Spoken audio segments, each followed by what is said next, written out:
New York and on the new Hot 97 app.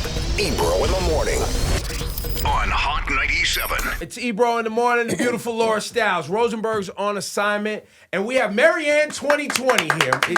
Should we call you Marianne 2020? Oh, you can call me Marianne. You can call me Marianne 2020. You can call me whatever you want. You are running for president of the United States. Yes, I am. And before deciding to do this, for people who haven't researched your background, what were you doing? I've been an author and a lecturer for 35 years, 35 years, but I've also founded nonprofit organizations. I've been a political and a nonprofit activist for 35 years. Do you define yourself as a Republican, Democrat, Independent? I'm running as a Democrat. Now, you say, and I've heard you say this a number of times, I hear you say, I'm running as a Democrat. Okay, I am a Democrat. Okay. I am a Democrat. I've been a Democrat all my life. 4 years ago, I ran for Congress, and I ran as an independent because at that time, I felt it was a principled thing to do. The Constitution does not mention political parties. That's right. George Washington warned us against them. But at this point, even though I do think we have some issues there, to me, those are like broken legs and broken arms compared to a bullet next to the heart, represented by current administration policies. You got to deal with this bullet. Yeah, exactly. This is not the time to risk. I wouldn't do anything to risk even taking 10 votes away from the Democratic nominee. And are you skeptical of individuals who are playing this middle ground and potentially taking votes from one side or the other? I don't know about skeptical. I don't know what they're thinking. I don't know how they could do it. Such as Mr. Schultz? Yeah, I love when people say specifics and names. Right. Well, it's just nothing I could even conceive of doing at a time like this. It's a bad play in your book. You know, that sounds a little judgmental. I mean, he says, well, I would do nothing to take votes away from Howard Trump. Give the election to Donald Trump. Once you run, you don't know who's going to vote for you and how those things play. So I'm not in control of what Howard Schultz does, but I'm in control of what I do, and I would never do it. Your books and your lectures were predominantly about what? Love, spirituality, taking principles of universal spiritual themes, how we live a better life, how to live a more ethical life, how to live a more moral life, not in a dogmatic sense, but in the sense of universal values, how to apply those to our own individual lives in order to transform our lives. And all that a nation is a collection of individuals. So the same principles that change a person's life change a nation's life. And so in this campaign, and in my presidency, if I am president, I will apply those same principles to the state of our country, which is very much off course. It's off course spiritually. It's off course morally. And that's why we are off course economically. That's why we are off course in so many areas. And so we need to get back to the heart of the matter, not just in personal issues, but in public issues as well. We have a dominant political conversation which would argue otherwise. It's a conversation that's just from the neck up. It's about dollars and cents. It stems from an amoral economic perspective where a bottom line of corporate profits matter and people don't matter so much and the planet doesn't matter so much. This is morally wrong. And until we address that level of moral error, then we will not fundamentally disrupt the trajectory that we're on, which is quite perilous. Let's dig a little deeper, though, because I think that when people hear, okay, so Marianne Williamson, right? She's an author. She writes about love. But what I found interesting when doing a little research on you is how passionate you were about crises that happen in the United States, like the AIDS epidemic, right? Yes. What was it about that made you create this organization and foundation to help and just push forward healing and helping people who have suffered through stuff like that? What should matter to all of us as individuals and what should matter to us as a country is the reality of human suffering. It's not complicated. It's very simple. There is no religious or spiritual path. There is no moral or ethical standard that gives any of us a pass on addressing the suffering of other sentient beings. And there were sufferers in front of me. It was as simple as that. And I think that when you look at all of the unnecessary suffering in our country and in our world, which at certain times is at least indirectly a result of our own domestic and international policies. That's why I feel ethical voices need to step in right now and completely disenthrall ourselves of this idea that only political people know how to handle this and that's their lane. This country belongs to all of us. Donald Trump wasn't a political person. He was a reality show. That's the other thing that flies in the face of that is when people go, oh, experience and this and that, and we need politicians and we need people who are experienced. It's kind of like, well, the guy that's in there right now is clearly not that. Yeah, but some people use that as an excuse to tell someone like myself to go away. They say, well, look, we have someone right now who didn't know. But the problem is not, in my opinion, that the president didn't know the basic democratic traditions. It's that he doesn't care. Right. He doesn't have a visceral taste for democracy. Clearly, he has more of a taste. I mean, look at all the dictators that he just thinks are such cool people. He has an authoritarian personality. Democracy is a repudiation. It's a resistance to aristocracy. Aristocracy is when a few people are deemed entitled, and that's what's happened to our country. The largest wealth inequality since 1929 is because the major resources of our country have been systematically delivered into the hands of a very few people. Not only is this unsustainable, it's un-American, it's undemocratic. This has nothing to do with whether or not you are within the political establishment. It has to do with where your heart lies, whether democratic values really matter to you, whether basic human values should be in your mind the basis of all domestic and international policy. But at the same time, I don't think looking to political mechanics, the fact that somebody's a good car mechanic doesn't necessarily mean they know what road you should take to Milwaukee. So this idea that you have to be someone, there's nothing in the Constitution that says that in order to be qualified to be president, you have to be a lawyer or a governor or a senator or a congressman. It says you have to be born here, lived here for 14 years, and at least 35. So I think that's pretty radical. It was leaving to every generation to decide for itself the skill set that generation feels is necessary to navigate the times in which we live. And in this generation, I think we need a visionary more than we need a political mechanic. And Franklin Roosevelt said that the primary job of the presidency is moral leadership. We need a moral and spiritual awakening in this country, without which I don't care how many political mechanics you have, we're going down. Seasoned, I don't want to say we're going down because I don't want to even affirm it. I'll just say we're on a perilous road for our democracy and possibly for our species. I'll say it. When you look around the planet, the debt and the performance of our nation and our inability to prepare our kids for the jobs of the future and be honest about industry in this country and where the financial opportunities are. Our inability to answer those questions in a transparent way, we are on the road to failure, more failure, right? That is one of the biggest things that we talk about on this program is the fact that our 15-year-olds right now are not being prepared or being told or directed where the jobs are that they need to go. Well, then on top of that, if they go into higher education and that's their choice, they're not leaving high school with a trade that they can actually get into the workforce with, right? That's a problem.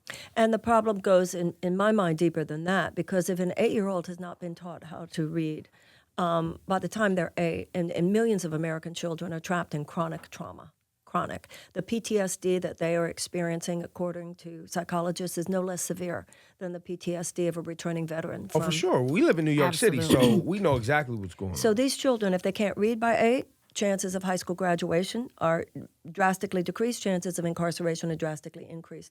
We need a massive realignment of investments in this country in the direction of children under the age of 10, even under the age of 8. So even when you talk about those 15-year-olds, by 15, if you can find them jobs, they're low-paying jobs that don't really necessarily lower. Right, it's lower. Yeah. And because of what you're saying, our economic system has nothing to do with planning for our economic good 10 years from now. Nothing. It's a leeching from the system of short-term profit for a small group. That's right. If we really want a vibrant economy 10 years from now, you take better care of your 10-year-olds today. That's right. How do you convince the wealthiest, because it doesn't seem like they care, but if you're going to make money here for yourself, your family, your future generations, the companies you own, whatever your plan is financially, it would seem there would be interest in investing in the workforce for tomorrow. Well, But it first, doesn't feel like that's prioritized. Am I? well, it's not prioritized by our government because of the influence of the undue influence of money, mainly corporate money, on our system. But it's important, I think, for all of us to remember, not every rich person is greedy True. any more than every poor person is noble and pure. This is about systems. It's not about demonizing individuals. I think that there are many people of wealth who recognize this is a very unsustainable situation, and it won't be good for anyone if this thing blows. That's right. And if you've read Yertle the Turtle, you know it will blow if I it haven't read continues. Yertle the Turtle is a Dr. Seuss book, and it's basically, in those Dr. Seuss books, everything you really need to know is taught to you as a child. It's basically a way of saying somebody's going to storm the Bastille here. That's right. This cannot continue. And when I was a child, it was considered the social agreement that a corporation did have an ethical responsibility to workers, to community, to environment.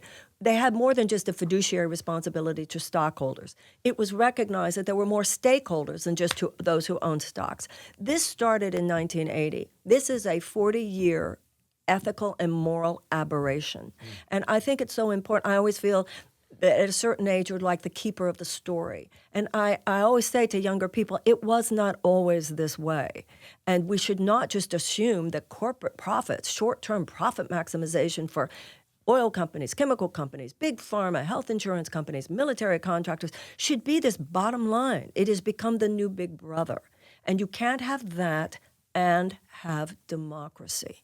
The very concept that short-term profit maximization for a few corporate entities should be advocated for by our government. Our government should be advocating for the people. The Declaration of Independence says that governments are instituted to secure our rights to life, liberty, and the pursuit of happiness. That's why in the Gettysburg Address, Lincoln said it's a government of the people, by the people, for the people, and that it would not perish from the earth. It is perishing now because our government now advocates more for those short-term profits of the corporations, by the corporations, for the corporations. What do you say to people who are believing that our economy, while the numbers on paper look good, is successful and booming? The numbers on paper don't look good. Okay. Not if you read them with any real intelligence. When you have the greatest wealth inequality since 1929, when you have 40% of all Americans struggling on a daily basis to deal with rent costs, transportation costs, health costs, and food costs, when you have 62% of Americans who cannot make it into the middle class, when you have millions of American children who are trapped in the chronic trauma that we talked about, when you have $1.5 trillion of college loan debt, when you have millions of Americans who live in this chronic anxiety, what'll happen if I get sick? What'll happen if my kids get sick? How am I going to pay for my kids to go to college? How am I going to pay these college loans? That alone, I can't even imagine being 20 years old and having $28,000 of debt. Our economic good, our social good, peace on earth, all comes from unleashing the spirit of people. We all have potential, genius, dreams, visions, and yet we cap it. So don't tell me what I just described is good. Maybe it's economically beneficial to a few people. Don't go using the word good.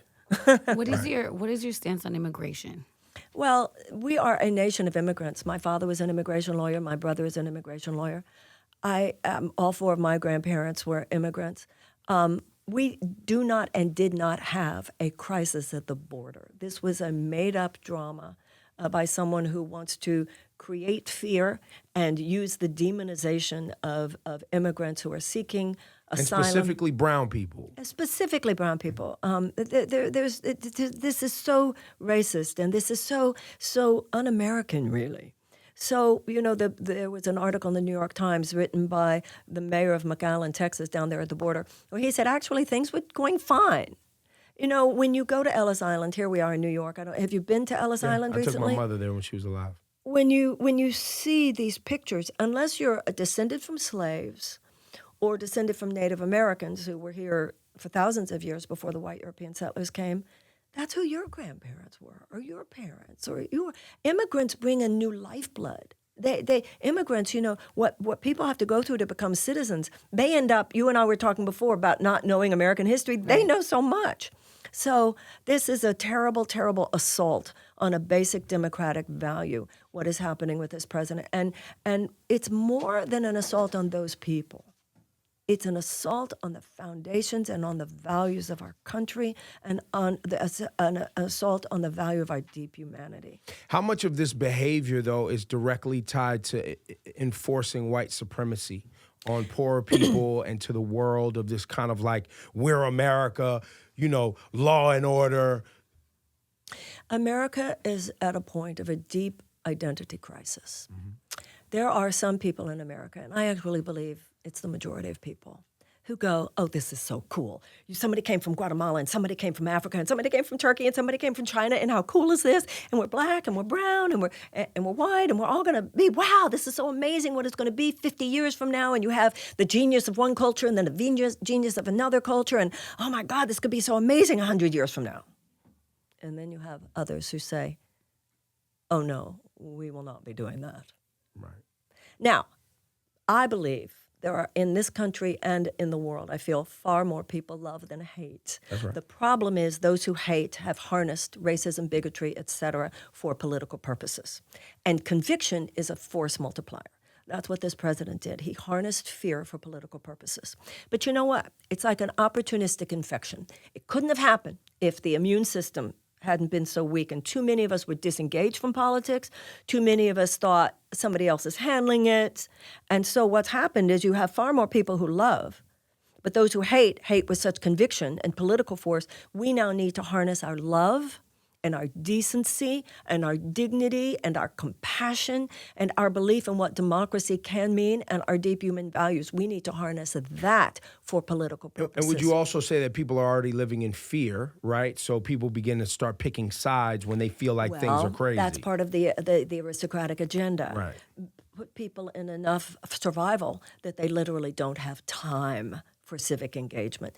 But once you see that game for what it is, you go, oh, I'll make time. Right. Let's talk, you posted something, and the reason I had the team track you down and have you on the program, someone sent me your conversation you had on your Instagram about black people and reparations. Yes. Which has, in my world, been a conversation since I was a child. I have a Jewish mother and a black father. I was born in Northern California. Pan-Africanism and, black nationalism, all of that, was raised around all of that. Went to Hebrew school, went to Pentecostal church, so I grew up in a very different world than most people in the country. But growing up in that world, I understood that and began to understand that the power of black people and the respect that black people don't have is directly tied to the fact that they've never had respect while on this soil. And in that is lack of financial power. And the fact that being freed as slaves did not come with a stimulus package, right? Whereas many European settlers, when they came from Europe here to settle the land, did receive support from the government. What is your plan for this, and how do you actually think you're going to get it done? Well, in order to move forward in an appropriate way, we do have to understand a little more of our history, a lot more of our history. I don't think the average American is racist, but I think the average American is woefully uneducated and undereducated about the history of race in America, particularly since the end of the Civil War. So when you said that the end of slavery did not come with a stimulus package, that stimulus package, however, was promised at the time. That's right. General Tecumseh Sherman said that among former slaves, a family of 4 would receive 40 acres and a mule. Now, think about it. These were people with a skill set because they had been running these plantations. Right. So if you gave a former slave 40 acres and a mule, this would give them the opportunity to start life over. If you kick somebody to the ground, you owe it to them to do more than stop kicking. You owe it to them to say, here, let me help you get back up. As you clearly know, you were talking about the history, but I think a lot of people do not know. The federal troops remained for 12 years, and once 1877, 12 years after the end of the war came, the Southern all that resentment, all that rage, all that violence, all that revenge was politicized. The Black Code laws, which would ensure subpar economic opportunities, social opportunities, and political opportunities, followed by the spate of lynchings, Ku Klux Klan, John Birch Society. So you're going from The movie Birth of a Nation being shown in the White House, the mainstreaming of the KKK, people joining up, feeling like black men specifically, were going to take white women, all of that propaganda. By 1900, you have full-on institutionalized white supremacy and segregation. So you have a 100-year period there. So not only do you have 2.5 centuries of slavery, that's followed by another 100 years of violence. It was not the hot violence of slavery, but it was cold violence, but it was still just as violent. Well, it could be said that the other one was cold violence. This is whatever, it was violence. Yeah. And that was not addressed for 100 years. So the work of the civil rights movement, the civil rights legislation, dismantling segregation, then the Voting Rights Act the next year in 1965, all of which were important. I don't want to minimize the struggles, the sacrifices of any of our ancestors, black or white. That's right. But at the same time, as you said, there's a level of economic restitution that not only has never been made, but which black society in general has never been able to override. Even with the Great Migration to the northern cities such as Detroit and Cleveland, et cetera, they met racial prejudice even there in many cases. So, as you mentioned about Europeans, Germany has given $89 billion in reparations to Jewish organizations since the Holocaust. That can't make the Holocaust not have happened, but it's an important part of reconciliation. In 1988, Ronald Reagan signed the American Civil Liberties Act, where former people who were interned, there were over 100,000 people who were interned in the Japanese internment camps. Those survivors were given between $20,000 and $22,000 each. So I think for myself, can we stop talking like this is an outrageous concept? It is, by the 20th century, it was considered a normal concept. In fact, once again, Sherman had promised those 40 acres and a mule. And you could even say that the economic, well, I will say it, we'll see if you agree, the economic success of the United States that has still in existence today is directly tied to free labor, free human labor during slavery. Well, I think you can say the economic success of the American South. Right. I mean, I think it's arguable about the country in general, but about the American South, I can't see where there could be an argument. But once again, for me, it's not an economic argument, it's a moral argument. And I think if we keep it on an economic argument is where it's going to be problematical. Okay. It's a moral argument. If I take $1,000 from you and then I apologize to you, wouldn't you also feel, thank you, I appreciate the apology and I'd like my money back? Yeah, That's an ethical issue as much as an economic issue. Well, the reason I bring up free labor is because literally black people did not get paid for the work that was done by their ancestors. I'm not saying there's not an economic issue. Yeah. Obviously, I mean, I'm arguing for reparations, so I'm not saying it shouldn't be paid. And I think that for myself, I think that we need to move beyond the idea of small random acts of kindness. In this country, we need some huge strategized acts of doing the right thing. The good news, you take Iowa, I was mentioning to you before, the 4 presidential primary states. Iowa, very white state. New Hampshire, very white state. Last week I was in South Carolina. Even when I'm talking to primarily white audiences, every time I have this conversation, every time then I say, so clearly we should be talking about reparations, I get applause. The political establishment talks to people as though they are selfish and tries to speak to their selfishness. Can we just have some fierce, authentic truth-telling in this country? It's the only way we're going to repair.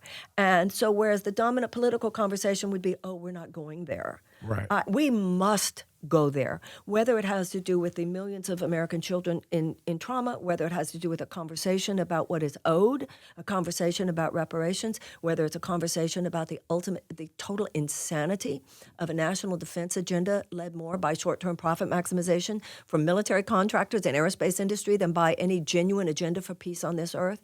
I find, and it's not just that I believe, I've been at this for a while now, I find Americans are like, can we have some real conversation here? We're like an alcoholic family where the children are like, you can feel all this, like what's not being said. We need to put it on the table and give people a chance to do the right thing. You know, when you talk about how do we talk about people who don't want to do the right thing? You don't. They're going to vote the way they're going to vote. We don't have the government we have because of them. We have the government we have because too many people who would want to do the right thing have not voted, and because of a government with so much moral equivocation, and a political establishment and a dominant conversation within that establishment that doesn't speak to the noble in people, doesn't speak to the goodness in people. And I feel people speak to you on the level you come from. My father was a lawyer, and he used to say, speak to the smartest person on the jury. And I find when you speak to the goodness in people, like, can we see what would happen? Could we give people a chance to rise to the occasion? And I think more white Americans than you might think, obviously black people, but more white people than you might think, whether it's because they're Catholic and Catholics go to confession, or Jews on Yom Kippur, Day of Atonement, or people in recovery who know that you have to have a moral inventory and look at your own character defects. This country has to look at its character defects. But you atone for them, you make amends where you can, and life does begin again. Do you feel like your message of this, this love and this spirituality, do you ever look around at the behavior of us as Americans and wonder if your message just may not resonate with people because they're too caught up in the capitalist rat race, too far gone down these extreme slopes? Or caught up in deep religious beliefs that sometimes when you say the word spirituality, they feel like as if you're trying to take them away from their beliefs. I've seen that too. Okay.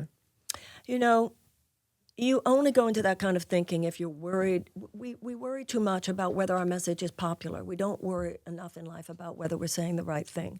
Martin Luther King said your life begins to end on the day you stop talking about things that matter. The majority did not wake up one day and say, let's free the slaves. The majority did not wake up one day and say, let's give women the right to vote. The majority did not wake up one day and say, let's end segregation. You don't live a meaningful life by worrying about whether a lot of people agree with you. That's just people pleasing. That's corruption. So you talk about, are you saying the right thing as you understand it? And that carries moral force. Conviction is a force multiplier. So right now we have too many people who hate with conviction. We need more people who love with conviction. And when you love with conviction, who agrees with you and who doesn't agree with you is not where you're coming from. But I have faith in the American people. We're decent. We're good. We're no different than anybody anywhere else. But we don't have a political container for our goodness and our nobility. And that's what my campaign calls forth. And I am constantly moved. Like I said, when I'm in Iowa or New Hampshire and I see white audiences applauding reparations, or some lady, she's a Republican lady. She voted for Trump. She had come to my talk just because her daughter was working for my campaign in New Hampshire. I talked to her about these millions of children trapped. You know who these children are. She knows who these children are. And I was talking about reparations. By the time this conversation had gone, this lady was saying, oh, we must.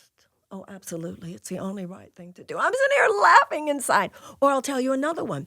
I'm in South Carolina. Another wonderful woman that I know. The woman voted for Trump. She's a white woman. She voted for Trump. She had this non-rational thing about Hillary, right? So I'm sitting here. She was invited, and it was a table full of social justice activists. And you've been doing, just for the audience, you've been doing a lot of home visits. Like, you do house parties, you do meetings, you speak, and it's all of the above. Right. So this is a table filled with social justice activists. Nothing that they were talking about was anything you and I and everyone in this room doesn't understand. And we were talking, for instance, about the fact that the state of South Carolina, with $1 billion surplus, would not take the Medicaid expansion. And and this woman who was talking about how there are 50 schools in poverty in her district, but she only has the budget to help the children with wraparound and anti-trauma services in 4 of them. The woman at the end of this meeting who was sitting next to me, who is my friend who voted for Trump, she turned to me and she said, I learned so much that I didn't know. Well, it makes someone, certain of us go, yeah. But she didn't. And I would argue that too many people within the Democratic Party aren't laying it down, aren't telling it like it is, aren't having a fierce and authentic conversation. And that's what I'm seeking to do with this campaign. Let's see. So far, I feel that's where the buzz is. That's where the zeitgeist is. Give people a chance to be good. I understand. Do you feel like you're being heard? Yes. I felt like on your Instagram, I saw you post something on CNN. They put up all the women running for president, and I think your caption was like, "Finally." Yeah. What do they say? First they ignore you, then they laugh at you, then they fight you, and then you win. We'll see.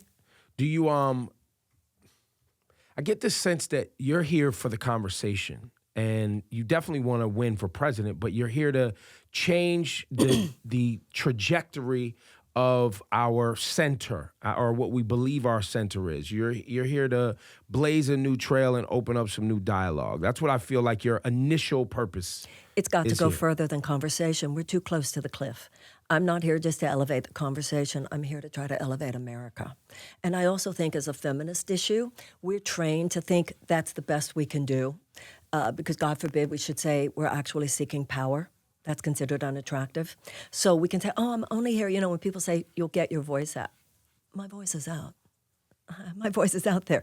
We as women are too often trained, it's subconscious, it's internalized. I just want to change the conversation. I just want to whisper in your ear, but you're the one who has power and maybe, no. Those days have got to be over. I don't want to just whisper into the ear of someone sitting in the seat of power. I would like that person to move, please, and I'd like to sit there. Yeah. And that's the audacity that I think we all need at this time. So, yes, my campaign changes the conversation, but just changing the conversation. As a matter of fact, it's like when Martin Luther King would talk about incrementalism. If all you do is change the conversation, they'll co-opt it. When you have these huge oil companies talking about conservation. Yeah. I mean, changing the conversation alone.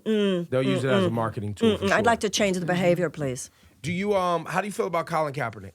About and that college whole what? story, like in everything that College Colin Kaepernick. what? I'm sorry. Colin Kaepernick. Oh, I think he's a great American. I mean, I think what he did. Also, I think the thing that was so odd about that, I thought taking a knee, there was a beauty and an elegance to it. It's what you do in church. It's what people do in church. There was nothing disrespectful about it. It was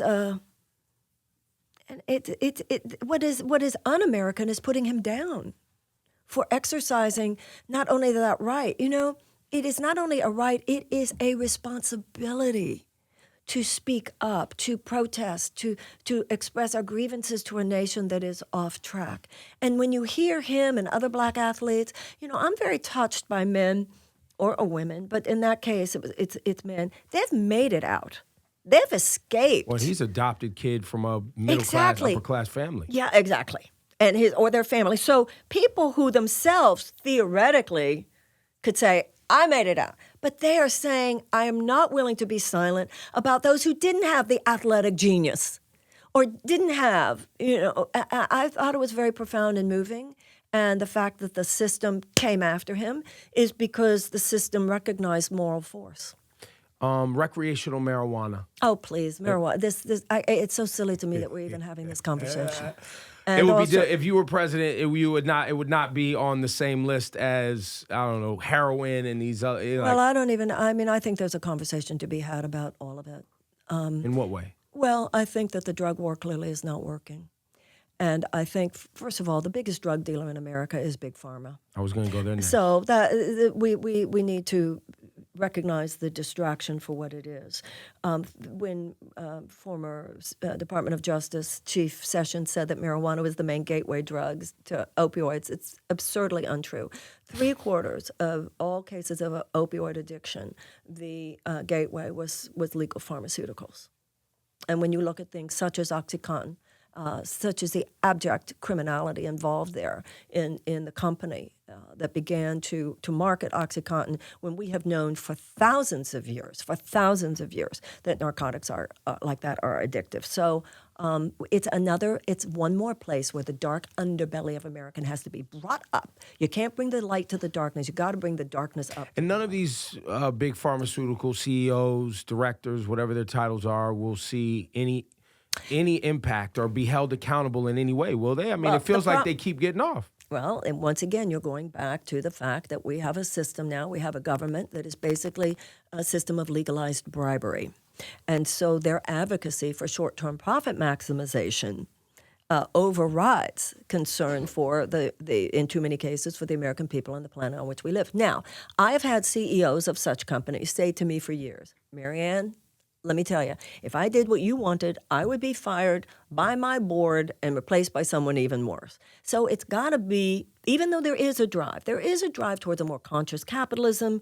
You do see people, the B Corp movement, Eileen Fisher, John Mackey at Whole Foods. I mean, there's people trying. There's people trying. What we need, the only thing that will make this happen, is an uprising among the consciousness of the average Americans. They're putting out dog whistles. You got to drown them out with angel voices. That's the only way to do this. It's got to be a massive awakening in the consciousness of the American people who take this to the polls and elect a different kind of consciousness into the positions Some of of power. it felt like it happened at the midterms, right? Absolutely. Felt like the midterms, there was a wake up. Absolutely, and you're seeing some really good things happen right now. I saw yesterday that the House passed a closing of the loopholes in terms of background checks. Yep.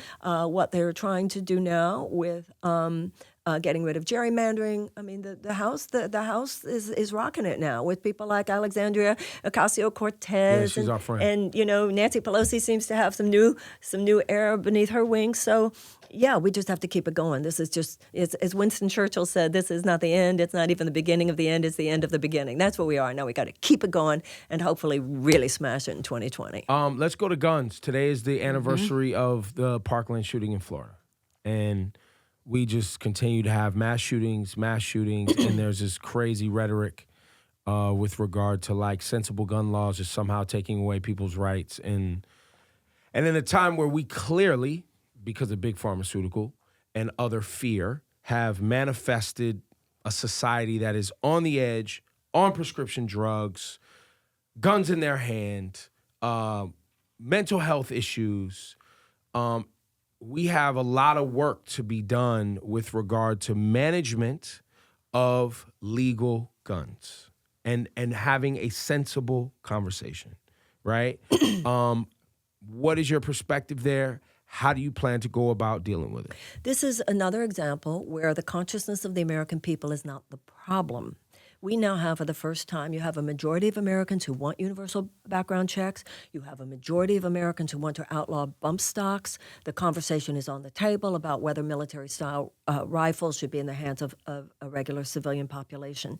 The problem is not the American people. The problem, once again, the NRA, Lobbyists. which is the lobbyists protecting short-term profits for gun manufacturers. But, for the first time, the NRA has taken its report card off its website because for the first time, it does not necessarily help a candidate to have a high grade from the NRA. In large part, as we know, because of the Parkland shooting, because of the unbelievable activism of those young people, America is moving on this. This is why the problem, it's the logjam is in the way our democracy functions, because we have a pregnant moment. We have an opportunity here, as evidenced by that House bill yesterday. We just have to keep it going because we need the Senate and we need the White House. We're not going to have the Supreme Court for years. Right. If you look at what's happened, Yeah. it's reasonable to assume we can get the House. Abraham Lincoln said, there is not that much evil any government can perpetrate as long as the people remain vigilant. He was addressing there the fact that every 2 years you can kick them all out. That's right. But because of gerrymandering, et cetera, it's difficult, but we're on the move, and I think we're trending in the right direction. Once again, we have to. It's, in times in our history, the darker aspects of the American psyche were concentrated in specific institutional realities: slavery, segregation, suppression of women, and so what you had to do was excise that institutional reality. Today, it's a mindset that it's more like a cancer that has already metastasized and it's wrapped itself around some healthy organs. So it's a multidimensional breakdown that has to be addressed in an all systems way. So it's we have to take this on everywhere. We have to take it on in terms of climate change. We have to take it on in terms of guns. We have to take it on in terms of immigration. We have to take it on in terms of race. We have to take it on in terms of national agenda and a security agenda. And the only way this will happen is if there's an evolution in the consciousness of we the people. What I love about campaigning and what I believed in, I did this, first of all, my entire career makes me believe in it, but I saw it in this Love America tour that I did for a year. It is really profound when you are in a room full of people, hundreds of people together, just thinking more deeply about these things. Americans are good with a to-do list. Just tell us what to do and we'll fix it. This is not as simple as that. It's going to take all of us really taking this into our Americans hearts. are lazy too, and you're asking us to work. I think the work is Feel. resisting. Feel. That's But the important. work, I thought if we were really sane, we'd realize the work is living in such a disconnected way from our own hearts. So I'm excited, I'm happy, and being on your show this morning is an example. You saw something on Instagram and said, yeah, that's it. I want to talk to her. The American people are ready. The American people are ready for a deeper understanding of our story. Other generations have risen up and done the right thing, and I think ours can too. I looked for bad news on you. I couldn't find any. Oh, yeah. That scares me, I too. can tell you in advance. Okay, what am I going to... I looked, and what I are was the like, scandals? there's no scandal, there's no... There were times when I forgot to say please and thank you. Okay. And some people in my past say, you were a bitch at the office. And I think maybe there were some times when I was. So you were mean to people in the workplace. You know, you don't wake Not up... in mean the, to people, I but- would say, well, at the time, I would say, well, I was blunt and I was direct and I told her what she needed to hear. And then a best friend would say, that might be what you were thinking you were. It was harsh. It was disrespectful. And I had to learn the hard way, in some cases, that you're responsible for your effect. So, Ex-boyfriends coming out. We don't have to worry well, about I any of hope that. they won't. So far, I've been very lucky in that I don't kiss and tell department, and I. Now, What are where- they going to tell? How good don't was know. I? I don't mean, know. you know, I mean, you see what goes on out here I'll only be nowadays. upset if they say she wasn't the best, you know. So, you know. Where exactly are you from? Houston, Texas. Yeah. Originally. And she's moving to Iowa. You're moving. Well, you can't run for, running for president is not a part-time activity. I live in New York. I've lived in New York for the last 2 years. Most of my adult life has been in New York and Los Angeles, and I raised my daughter in Michigan, in Metro Detroit. But when, as I was saying to Laura, right, if you're running for president, it's all about Iowa and South Carolina and New Hampshire and Nevada. And I meditated about whether or not I should renew my lease. Oh, of my year. meditation. And I got, every day you're in New York, you're not in Iowa. Yeah. It's very tempting to hang in New York because it's so fun, but a Right. little voice inside, excuse me, you're not in Iowa today. Right. Get your butt over to Iowa. It's a pleasure to meet you. Thank you. You know, Thank you. I it's almost like the things you're saying are almost too perfect. I'm cynical though. I'm a 43-year-old man, and I've been doing this same job for almost 30 years. So I've seen a lot of things happen. Well, And- you're a 43-year-old man, and I'm a 66-year-old woman. And let me tell you, just wait a while, and you'll Yeah. start to see the light at the end of the tunnel, I promise. I just, I'm a registered independent, and I always have been. Mostly because I don't pick teams. It's kind of like, I want to see who's saying what, and I want to watch this play out. And I'm really more passionate about local politics also, right? I feel like that is where the sword is really at, and the president's job is to figure out how to get the business and the center and us moving. I feel like that's the primary job. And that's what Franklin Roosevelt said. The primary job of the presidency, he said, is moral leadership. Right. The administrative aspects of the job, he said, are secondary. And so, a lot of times we pick presidents because we love them and we like what they're saying and they're cool, or we feel like we see ourselves in them, right? That's a lot of it. But obviously when they get there, those ideas that they had on the campaign trail can't always get done. You and I could have a conversation about that. I think the president decides whether or not to govern along the lines of what he or she said they believed in while they were running. I was more speaking of policy, not their tone and who they are or what they aim to do. But I mean, even in terms of policy, I think you need to have some spine once you get there. Okay. And do you feel like you've been doing this for a little bit, and I'm sure you have political relationships. You feel like you know exactly what you need to do when you get there? Do I know exactly what I need to do? I think there's a difference between the what and the how. What I'm strong on is the what. Okay. In terms of the how, I believe that there are political experts and political mechanics, as it were, on whose advice I would definitely depend in many, many ways. However, I think that to think that a political mechanic is the answer, I think we need a visionary more than we need a political mechanic.